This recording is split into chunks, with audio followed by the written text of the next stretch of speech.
Hello નમસ્કાર મિત્રો, આપણે અગાઉ ઘણા બધા વિડીયો જોયા અને આપણે ક્રમચય અને સંચયના ઘણા બધા એક્ઝામ્પલો સોલ્વ કર્યા. આ એક્ઝામ્પલની અંદર આપણે એ જ જોવાનું છે, ક્રમચયનો ઉપયોગ કરી અને NPR સૂત્રનો ઉપયોગ કરી અને આપણે એક્ઝામ્પલો સોલ્વ કરવાના છે. એનની કિંમત મેળવવાની છે, એની યુગ્મ સંખ્યાઓ મેળવવાની છે. તો તમે જુઓ વિડીયો સ્વાધ્યાય 7.3ના ક્વેશ્ચન નંબર 4, 5 અને 6નું સોલ્યુશન, કે આપણે કઈ રીતે તે ક્રમચય અને સંચયનો ઉપયોગ કરી અને તે ઉદાહરણોને સોલ્વ કરી શકીએ છીએ અને તેનો ઉત્તર સાચો મેળવી શકીએ છીએ. કેમ કે તમને અમુક સંજ્ઞાઓ આપેલી હશે, તેનો ઉપયોગ તમારે ખરેખર સાચી રીતે કરી અને કઈ રીતે મેળવવો તે ખાસ મેટર કરશે આ વસ્તુમાં. કેમ કે તમે જો એને સાચા અર્થ સુધી નહીં પહોંચો તો તમને તેનો સાચો જવાબ નહીં મળે. તો તમે ખાસ એ જોજો કે કઈ રીતે તેનો એક્ઝામ્પલ આપણે સેટ કરીએ છીએ અને પછી એનો ઉકેલ કઈ રીતે મેળવી છીએ તે ખાસ જોવાનું છે. તો તમારે અહીંયા ખાસ એ નોટિસ કરજો કે તેનો કઈ રીતે આપણે પહેલાં તેનું બંધારણ બનાવીએ છીએ અને પછી એનો સોલ્વ કઈ રીતે કરી શકીએ છીએ. તો તમે એ ખાસ જોજો. તો તમે જુઓ વિડીયો. હેલો નમસ્કાર મિત્રો, આપણે અહીંયા એક્ઝામ્પલ નંબર 4 આપેલો છે કે 1, 2, 3, 4 અને 5 આ અંકોનો ઉપયોગ કરીને 4 અંકોની કેટલી સંખ્યાઓ બને, આમાંથી કેટલી સંખ્યાઓ યુગ્મ હોય. અંકોનું પુનરાવર્તન કરવાનું નથી. તો આપણે 1 થી 5 સંખ્યાઓ આપેલી છે, 1, 2, 3, 4, 5. આનો ઉપયોગ કરી અને આપણે 4 અંકની કેટલી સંખ્યાઓ બને અને તેમાંથી કેટલીઓ યુગ્મ બને તે આપણે શોધવાનું છે. તો આને અંકોનું પુનરાવર્તન કરવાનું નથી. તો 1, 2, 3, 4, 5 અંકોનો ઉપયોગ કરીને 4 અંકની સંખ્યાઓ બનાવવાની છે. બરાબર છે. આપણે ઉપરયુક્ત 5 સંખ્યાઓનો ઉપયોગ કરી અને 4 અંકની સંખ્યાઓ બનાવવાની છે.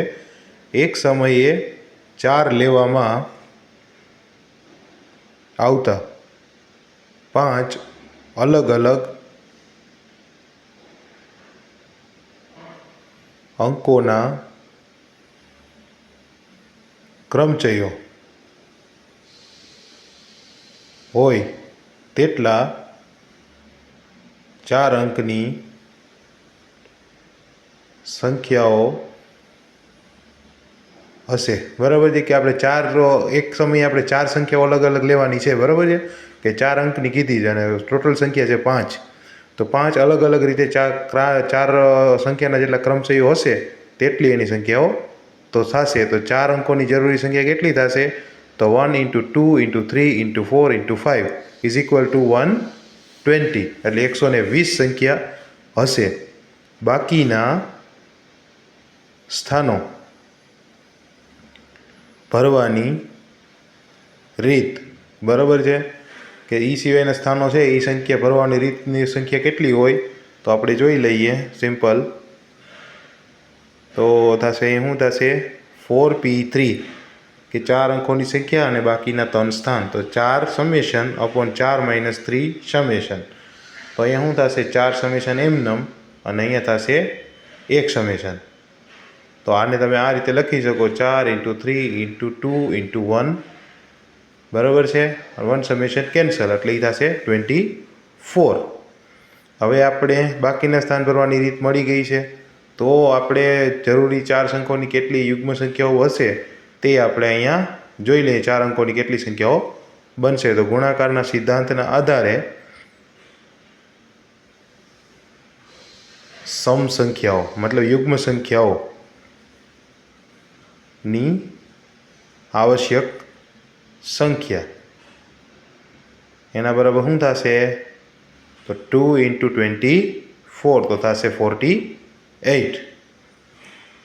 એવી જ રીતે અહીંયા એક્ઝામ્પલ નંબર 5 આપેલો છે કે 8 વ્યક્તિઓની એક સમિતિમાંથી અધ્યક્ષ અને ઉપાધ્યક્ષ કેટલા પ્રકારે પસંદ કરી શકાય. બરાબર છે. આપણે ધારી લઈશું કે કોઈ પણ વ્યક્તિઓ એક કરતાં વધુ પદ સંભાળતી ન હોય.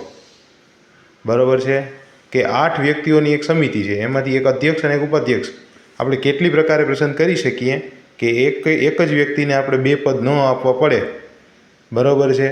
અને આપણે એને પદ પણ કેટલી સંજ્ઞામાં વેચી શકીએ તે જોવાનું છે તો 8 વ્યક્તિઓની કમિટીમાંથી એક ચેરમેન અને એક વાઇસ ચેરમેન એટલે મતલબ એક અધ્યક્ષ અને એક ઉપાધ્યક્ષ પસંદગીઓથી એવી રીતે કરવાની હોય છે કે વ્યક્તિ એક કરતાં વધુ બરાબર છે. આપણે એમાં એક શરત આપેલી છે કન્ડિશન કે એક કરતાં વધુ પદ ન મળે એને બરાબર છે. કેમ કે એક કરતાં વધુ પદ મળે તો બીજાનો તો વારો નહીં આવે. તો આપણે એવું પણ ન થવું જોઈએ, બધાનો વારો પણ આવવો જોઈએ અને ટોટલ કેટલી સંજ્ઞાઓ થાય તે પણ આપણે શોધિત કરવાનું. અધ્યક્ષ અને ઉપાધ્યક્ષને પસંદ કરવાની રીતોની સંખ્યા બરાબર છે. તો એના બરાબર શું થશે? એ એક સમયે 2 લેવાના આવેલા 8 વિવિધ વ્યક્તિઓ બરાબર છે. એને ઓબ્જેક્ટ પણ કહી શકાય. ઓબ્જેક્ટનું ક્રમચય છે બરાબર છે. અધ્યક્ષ અને ઉપાધ્યક્ષને પસંદ કરવાની રીતોની સંખ્યા એ એક સમયે 2 લેવામાં આવેલા 8 વિવિધ ઓબ્જેક્ટોનું ક્રમચય છે. તો આમ આવશ્યક માર્ગોની સંખ્યા. તો આપણે એનો કેટલા રસ્તા છે? તો એના માટે કરશું આપણે 8p2 તો થશે શું? 8 સમેશન અપોન 8 માઇનસ 2 સમેશન. કેમ કે આપણે 2 એકને એક પદને 2 વખત નથી દેવાનું એટલા માટે અહીંયા 6 સમેશન થશે. તો અહીંયા 8 ગુણ્યા 7 ગુણ્યા 6 summation upon 6 summation. 6 summation cancel, 8 into 7 એટલે 56 બરાબર છે. એવી જ રીતે અહીંયા એક્ઝામ્પલ નંબર 6 આપેલો છે n-1p3 જેમ np4 ઇઝ ઇક્વલ ટુ 1/9. તો n શોધવાનું કીધું છે બરાબર છે. તો n-1p3 upon np4 is equal to 1/9 બરાબર છે. આવી રીતે આપણે આપેલું છે. તો આપણે અહીંયા સિમ્પલ શું કરશું?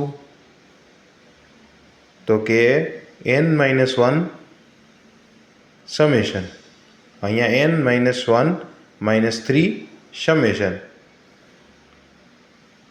અહીંયા આપણે શું થશે? બધેના છેદમાં આપણે એનો લસા લીધો છે બરાબર છે. n સમેશન એમ નમ અહીંયા n-4 સમેશન તો થશે હું 1/9 બરાબર છે. આ આપણે એનું વિસ્તરણ ટૂંકમાં આપ્યું છે. હવે અહીંયા n-1 એમ નમ n-1 4 એમ નમ અહીંયા શું થશે? n-4 અહીંયા શું થશે? n summation is equal to 1/9. તો અહીં શું થશે? n-4 કેન્સલ થશે બે બાજુ તો n-1 સમેશન એમ નમ upon n into n-1 summation upon 1/9